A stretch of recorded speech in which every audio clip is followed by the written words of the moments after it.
மாதம்பட்டி ரங்கராஜ் மட்டும் குற்றவாளின்னு நான் சொல்ல மாட்டேன். ஜாய் கிறிஸ்டில்லாவும் குற்றம் உள்ளவர்.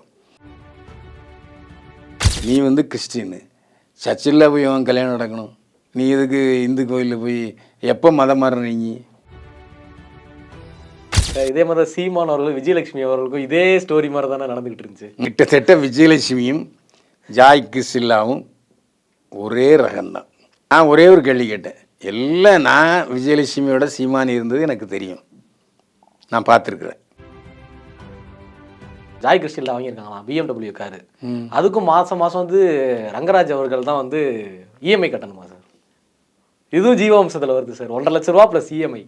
வேலை செய்கிற தகுதி அந்த அம்மாவுக்கு இருந்ததுன்னா அது தொடர்ந்து வேலை செஞ்சு சம்பாதிக்கணும் ஒழிய ஜீவனாம்சம் கேட்கறதுக்கு தகுதி இல்லை. டிஎன்ஏ டெஸ்ட்டில் அந்த பொண்ணு எனக்கு தான் பிறந்ததுன்னு சொன்னால் நான் அதை காப்பாற்றுறதுக்கு தயாராக இருக்கேன். அந்த லெட்டரை கோர்ட்டில் கொடுத்தாலே ஜாய் பிரிசில்லாவுடைய எல்லா வாதமும் அடிபட்டு போகும்.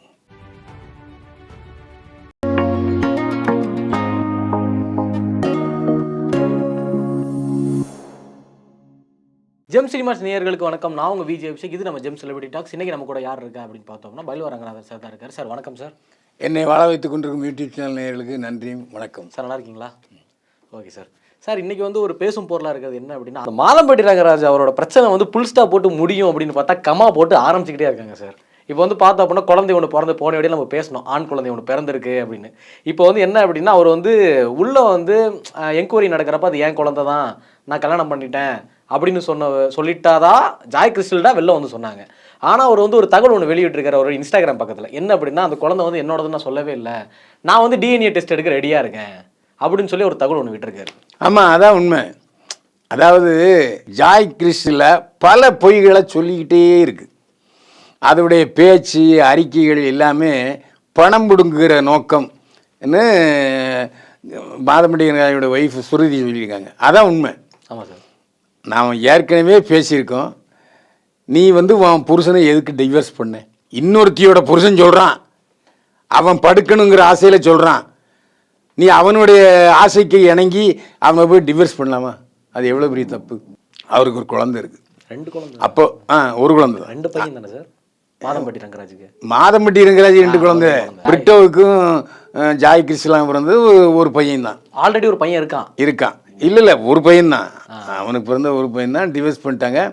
அப்போது அவர் ஒரு படம், அந்த படம் ஃபெயிலியர் ஆகிட்டு அதுக்கப்புறம் வீட்டில் சும்மா இருக்கார். இனிமேல் இவனை நம்பி பிரயோஜனம் இல்லை, பசையுள்ள பார்ட்டியை பிடிச்சிக்கிடும் அப்படின்னு தானே போன. நீ அதுக்கு இடம் இருக்கா இல்லையா? நீ எப்படி இன்னொருத்தியுடைய புருஷனை ஓம் புருஷன்னு சொல்கிற?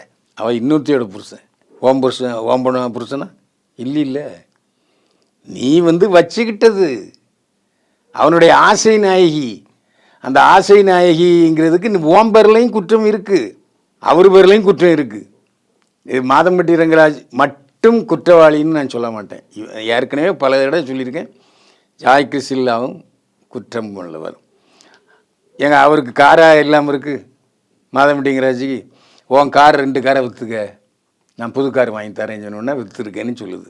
இது எவ்வளோ பெரிய அறிவீனம். அது மட்டும் இல்லை, 6 லட்ச ரூபா நீ கடன் வாங்கி கொடுத்துட்ட, அப்புறம் நான் திருப்பி தரேன்னு சொல்கிறாரு. கடன் வாங்குற அளவுக்கு நிதியில் நெருக்கடியிலேயே இருக்கிறாரு மாதம்பட்டி ரங்கராஜ். இதெல்லாம் ஒரு சொல்கிற மாதிரி இருக்கா? சரி வேண்டாம். ஒரு ஏற்கனவே இன்னொரு புருஷனுக்கு பிறந்தது, இவருக்கு பிறந்ததுன்னு சொல்கிற. 3 பேர் சாப்பிட்றதுக்கு 6,50,000 ரூபா ஜீவனாம்சமா? இது எவ்வளோ பெரிய. இப்போ கொஞ்சம் ரீசெண்டாக 1.5 லட்ச ரூபா கேட்டாங்க சார். மாதம் 1.5 லட்ச ரூபா போதும், மாதம் 1.5 லட்ச ரூபா போதும். அப்போது இந்த 6 லட்ச ரூபா சொல்கிறது எதுக்கு? அப்போது எரியிற குழியில் புடுங்கின வரைக்கும் லாபம்னு நீ செய்கிற. அதான் அழகாக சொல்லிடுச்சு. என்னை பிளாக்மெயில் பண்ணுது அவள், என்னையும் என் புருஷனையும் பிரிக்க பார்க்குறா. நான் என் புருஷனை கடைசி வரைக்கும் காப்பாற்றுவேன், என் புருஷன் தான் எனக்கு எல்லாம்னு சுருதி சொல்கிறேன். அதுதானே கரெக்டு சார். ஒரு ஒரு மனைவிக்கு கணவன்கிற முறை நான் என்ன சொல்ல முடியும்? எத்தனை சொல்ல முடியும்? ஜாய் கிறிஸ்டில் எந்த வகையில் அதுக்கு சப்போர்ட் பண்ண முடியும்? அது எந்த வகையில் உண்மை சொல்லுது? அவர் சொல்லிட்டார் தெளிவாக, என்னை மிரட்டி தான் கல்யாணம் பண்ணாங்க, அது கல்யாணமே அல்ல. மாலை மாற்றிக்கிறது எப்படி கல்யாணம் ஆகும்? நீ வந்து கிறிஸ்டின்னு, சர்ச்சில் போய் அவன் கல்யாணம் நடக்கணும், நீ இதுக்கு இந்து கோயிலில் போய் எப்போ மதம் மாறுற நீ? காதல் மாற்றிடுச்சுன்னு நினைக்கிறது. காதல் கண் இல்லாதது, அவ்வளோதான். காதல் கண் இல்லாது, காதல் மூளை இல்லாதுங்கிற மாதிரி தான் அது சொல்லணுமே தவிர, இது வந்து காதல்லையும் சேர்த்து இல்லை, அரிப்பு. இவளுக்கு அரிப்பு, அவனுக்கு பாடி டிமாண்ட், அப்படித்தான் நான் சொல்லுவேன். ஏன்னா இது வந்து ஒரு அருவருப்பான அசிங்கமான விஷயம், அந்தரங்க விஷயம். இதை எடுக்க போட்டு வெளியே சொல்லி சொல்லி சொல்லி உன் மேலே படுத்து கிடந்து எச்சில் துப்புற. அதான் குப்பரை படுத்துக்கிட்டு எச்ச துப்புனா மேலே வந்து விழுவோம் அப்படி. அந்த மாதிரி பண்ணிகிட்டு இருக்கு ஜாய் கிறிஸ்டில். இது போக போக நமக்கே வெறுப்பிடிச்ச, அட பாப்பா இது ஏன்னா இந்த பொம்பளை இந்த மாதிரி சொல்லிகிட்டு இருக்குன்ட்டு. போக போக அப்படியே முதல்ல பரபரப்புச்சியாக இருந்துச்சு, அப்புறம் கொஞ்சம் இருந்துச்சு, என்ன இன்றைக்கி ஏதோ சொல்லியிருக்கு போல அப்படிங்கிற மாதிரி நமத்து போயிடுச்சு. சார் இது உங்களுக்கு ஞாபகம் இருக்கா சார்? இதே மாதிரி தான் சீமான் அவர்கள் விஜயலட்சுமி அவர்களுக்கும் இதே ஸ்டோரி மாதிரி தானே நடந்துக்கிட்டு இருந்துச்சு. அதான் கிட்டத்தட்ட விஜயலட்சுமியும் ஜாய் கிறிஸ்டில்லாவும் ஒரே ரகம்தான். அந்த பொம்பளையும் காசுக்காக விரட்டிகிட்டே இருந்துச்சு. நான் ஒரே ஒரு கேள்வி கேட்டேன், எல்லாம் நான் விஜயலட்சுமியோட சீமானி இருந்தது எனக்கு தெரியும், நான் பார்த்துருக்குறேன். பார்த்துருக்கீங்களா? ஆமாம், நான் பார்த்துருக்கேன். அவங்க நான் வீட்டுக்கு போகும்போது விஜயலட்சுமி இருக்குது, அதுக்கப்புறம் சீரியல் நடிக்கும்போது ஆமாம் என்னுடைய கணவர்னு சொல்லியிருக்கு, அது எந்த பிரச்சனையும் இல்லை. அப்போ கல்யாணம் ஆகலை சீமானுக்கு. சீமான் அதுக்கப்புறம் முன்னாள் அமைச்சர் காளிமுத்து மகளை கல்யாணம் பண்ணும்போது இது பெங்களூருக்கு ஓட்டிடுச்சு. இது அப்போ தயாராக பண்ணிக்கணும்ல, ஏன் புருஷாமே அவன் கல்யாணம் பண்ணக்கூடாது தயாராக பண்ணிக்கணும்ல. அப்போ பெங்களூருக்கு ஏன் ஓடிச்சு? சீமான்கிட்ட காசு வாங்கிட்டு ஓடிச்சா அப்படின்னு ஒரு பிரச்சனை வந்தது. அதே தான் விஜயலட்சுமி எப்படி சீமானை மிரட்டிக்கிட்டே இருந்துச்சோ அதே மாதிரி இப்போ ஜாய் கிறிஸ்டில் மாதம்பட்டியன் விரட்டுது. ரெண்டும் ஒரே கேஸ் தான். அது ஜீவம்சம் மட்டும் கேட்கல சார், அவங்க வந்து புதுசாக BMW கார் வாங்கியிருக்காங்களாம். அதுக்கும் ஜாய் கிறிஸ்டியில் வாங்கியிருக்காங்களாம் BMW காரு. அதுக்கும் மாதம் மாதம் வந்து ரங்கராஜ் அவர்கள் தான் வந்து இஎம்ஐ கட்டணுமா சார்? இதுவும் ஜீவாம்சத்தில் வருது சார், 1.5 லட்ச ரூபா ப்ளஸ் இஎம்ஐ. அதாவது ஜீவாம்சங்கிறதுக்கு சமீபத்தில் ஒரு உச்சநீதிமன்றம் தீர்ப்பு கொடுத்துருக்காங்க. ஜீவனாம்சம் விவாகரத்து கேட்கிற பெண் திருமணத்துக்கு முன் வேலை செய்கிறவளாக இருந்தால், வேலை செய்கிற தகுதி அந்த அம்மாவுக்கு இருந்ததுன்னா அது தொடர்ந்து வேலை செஞ்சு சம்பாதிக்கணும் ஒழிய ஜீவனாம்சம் கேட்கறதுக்கு தகுதி இல்லை. இன்னும் ஒரு ஜட்ஜ்மெண்ட்டே இருக்குது. அப்புறம் எப்படி ஜீவனாம்சம் கொடுப்பாங்க? இது ஏற்கனவே காஸ்டியூம் டிசைனருங்கிற வேலை செய்யுது. இவ்வளவு இக்கட்டான சூழ்நிலை, உனக்கு பிறந்த குழந்தைக்கு யாரை பார்த்தாப்பேன்னு தெரியாமல் போராட்டிகிட்டு இருக்கு. இந்த சூழ்நிலையில் என் BMW காருக்கு நீ இஎம்ஐ கட்டணுன்னா எந்த வகையில் இது நியாயம்? இல்லையா, இதுக்கு சார் அது முதல்ல கட்டணும் இவர். அதான் அது ஒரு வேடிக்கையாக சிரிப்பாக போச்சு.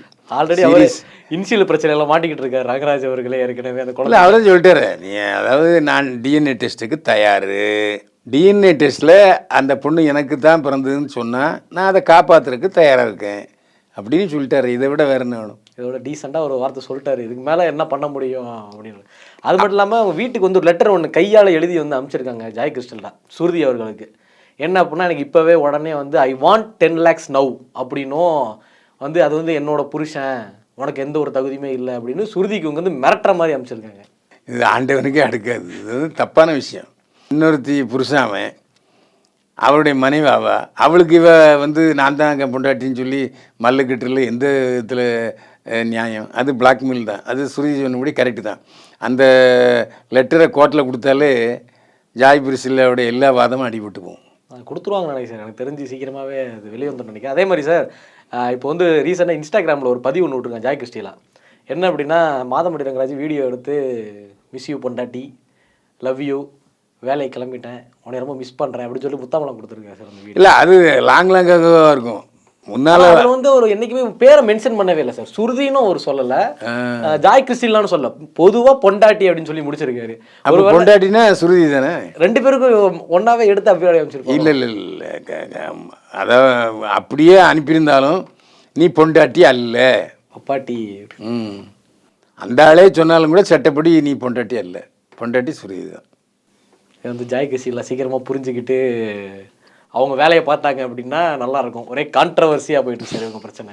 இல்லை, ஊரில் எல்லா பேரும் தெருவுக்கு மூலைகளும் மூலை உட்காந்துட்டு இதை பேசுகிற அளவுக்கு கொண்டு வந்து விட்டுருச்சே அப்படிங்கிறது தான். சார் கான்ட்ரவர்சி ஸ்டார் பைல்வான் சாருக்கே இது வந்து போர் அடிச்சிச்சு. அட என்னடா இது அப்படி வாரம் நீ இதே கேள்வி என்கிட்ட கேட்டுட்டு இருக்க அப்படின்ற மாதிரி. அதான் உண்மை. நீ இதை கோர்ட்டு கொண்டு போனாலும் அதான் சொல்லுவாங்க, சே டிஸ்மிஸ்பா அப்படின்னு சொல்லிடுவார் எடுத்த எடுப்பில். இது இப்போது மகளிர் ஆணையத்தில் போய் சொல்லி கம்ப்ளைண்ட் கொடுத்து விசாரணை பண்ணியிருக்காங்க. அவங்க என்ன தலையெடுத்துட்டாங்களா மாதம்பட்டியராஜ? கமிஷன் ஆஃபீஸில் போய் இதை விசாரித்து தகுந்த தண்டனை கொடுங்கன்னு சொல்லியிருக்காங்க. அவ்வளோதான். அவ்வளோதான். இது ஒரு சீக்கிரமாக இதுக்கு ஒரு புல் ஸ்டாப் போட்டு முடிச்சாங்க அப்படின்னா பரவாயில்ல. ஃபோனை ஓப்பன் பண்ணாலே ஒரே மாதம்பட்டி ரங்கராஜ் அப்படி தான் சார் வருது. என்ன சொல்கிறது அப்படின்னே தெரில சார். நீங்களும் சரி நேர்களும் சரி இனிமேல் அதில் கவனம் செலுத்தாதீங்க, இக்னோர் பண்ணிடுங்க. நான் கவனம் செலுத்துறதுக்குன்னா பைல்வான் சார்ட்ட இந்த கொஸ்டின் எப்படி கேட்குறது, எப்படி வாயிலேருந்து வார்த்தையை பிடுங்கிறது அப்படின்ற மாதிரி தான் எனக்கு நியூஸை பார்த்தாலே எனக்கு உங்கள் ஞாபகம் தான் சார். இந்த மாதம்பட்டியை பார்த்தாலே எனக்கு உங்கள் ஞாபகம் வந்துடுது சார். இந்த வாரம் கேட்டுடலாம் சார், வருவார் இந்த வாரம் கேட்டுற வேண்டியதான் அப்படின்ற மாதிரி. ஓகே சார், கேட்ட கேள்விகள் எல்லாமே சூப்பராக பதில் சொன்னீங்க சார். மறுபடியும் இன்னொரு நாள் இன்னொரு கெஸ்ட்டோட நான் வந்து உங்களை பார்க்குறேன். Signing off Vijay Abhishek. ரொம்ப நன்றி சார். மீண்டும் சந்திப்போம். வாழ்க வளமுடன்.